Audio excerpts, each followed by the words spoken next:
The COVID-19 pandemic has had far-reaching consequences for the Royal Oak School District. However, several volunteer organizations across the city have continued to support Royal Oak students and their families.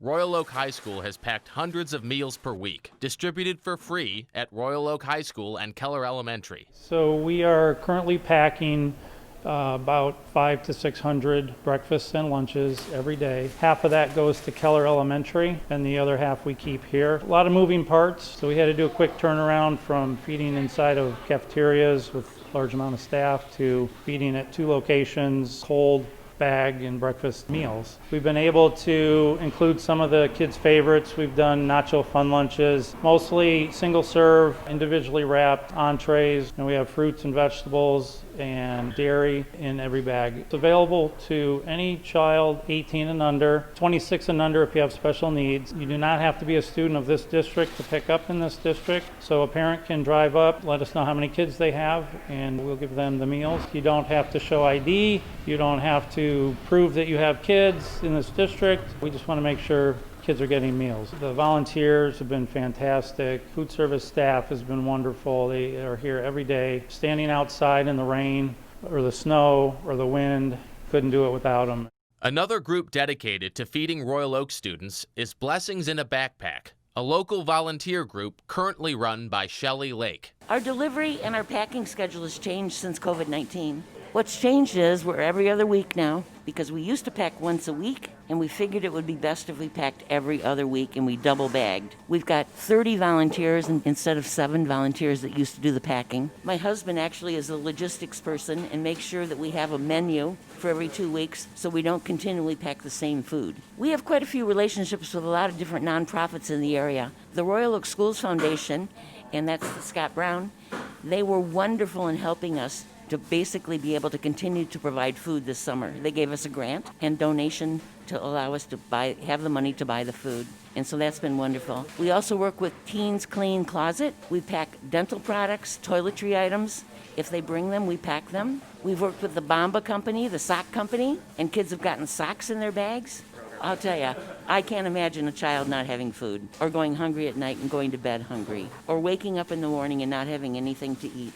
Their attendance has been better as a result of us making sure that they have weekend food. And if anything that we can do to help that, I'm there.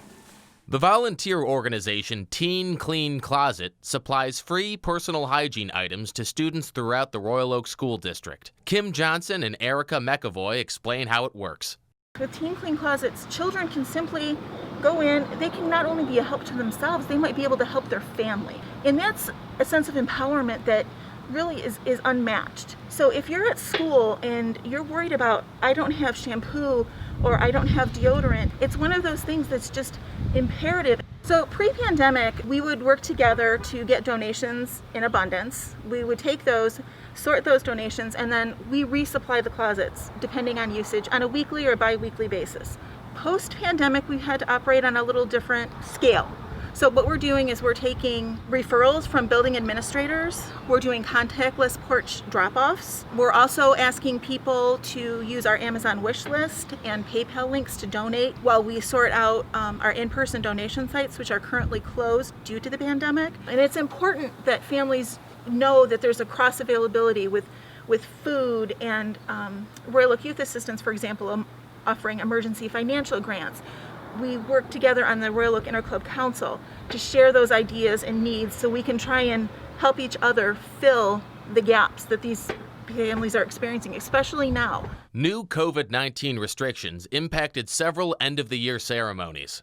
Gabby Braddock, a parent of a 2020 graduate, worked with other parents to create a unique graduation photo-taking event at the Royal Oak Farmers Market. We have been working with the city for the last few weeks to try and just create a space for our seniors and their families to come and take some pictures, being that there were really no formal photo opportunities this year for them. It's been a great pleasure to be able to partner with the city of Royal Oak to do all of these things for our seniors. So we're having everyone come in, and they have an opportunity to also get professional photographs taken if they'd like to with Robert Bruce Photography, or they can just take pictures here on our stage for free as well. Our seniors have had disappointments, and it's been somewhat of a disappointment, I think, for parents too. You know, we've been with them for this entire time, and we want to be able to celebrate with them. It's been somewhat of a disappointment, but we've done everything that we can to stay positive and still, create some fun times for them. Resident Scott Brown, president of the Royal Oak Schools Foundation, spoke with CMNtv about the impact of COVID-19 on their fundraising efforts, which benefit several local organizations.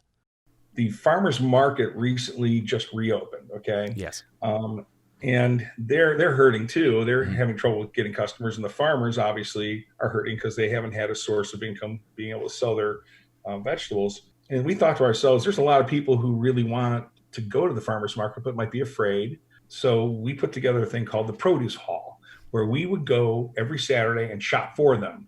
And all they had to do is tell us, if you want produce, you want honey, you want salts, you want a syrup, you want whatever it happens to be, bread. And they would pay a little bit more, of course, than you would pay at the farmer's market. And our volunteers will go in there and we'll shop and give you a bag of produce and any of the other items and deliver it to your home that Saturday morning. Very first week, we just tested it. It was great. We had 15 people just show up out of nowhere.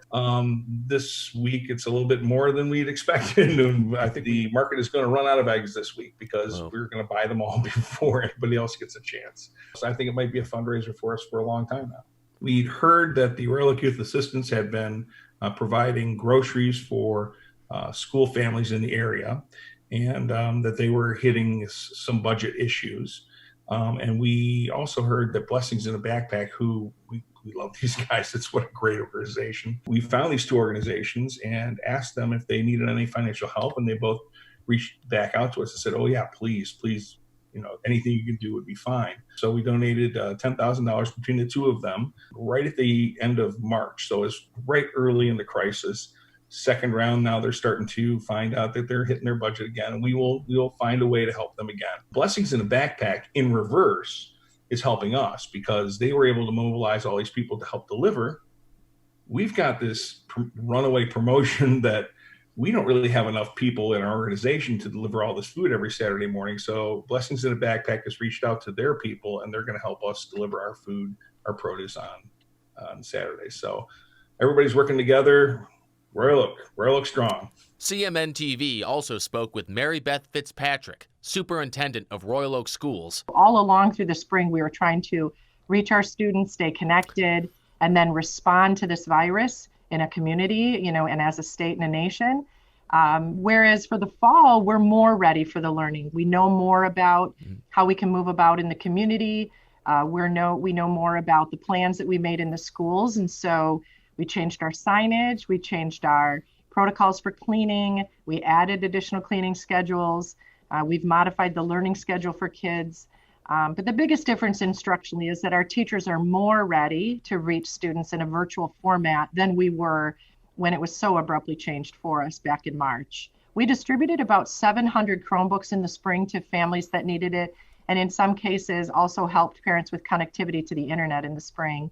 But now in the fall, with more parents working from home on a permanent basis and more students working at the same time, we've distributed close to 2,500 additional Chromebooks out to families in the community so that they had the devices that they needed to reach the curriculum and participate in the classes as best they can. The Royal Oak Youth Assistance, can you explain what they do?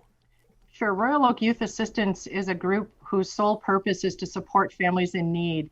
And really, they've been able to provide through grants to families some financial assistance. So it could be to help with utility bills. It could be to help with other fees or rent or things for their family that they needed.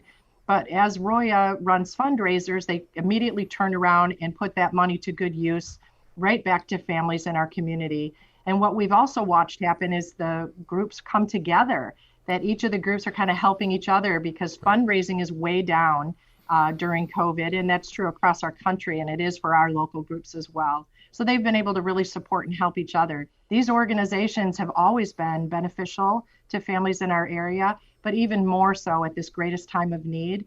So I'm very thankful, as is the rest of our staff, for all of the support they provide to the families and the students. And we couldn't do it without them, but we're glad to be at the center of this community as the school district, working with all of these wonderful groups. Although COVID-19 has posed unprecedented challenges, a strong coalition of community organizations, volunteers, school staff, and administrators have supported and will continue to support Royal Oak students and their families.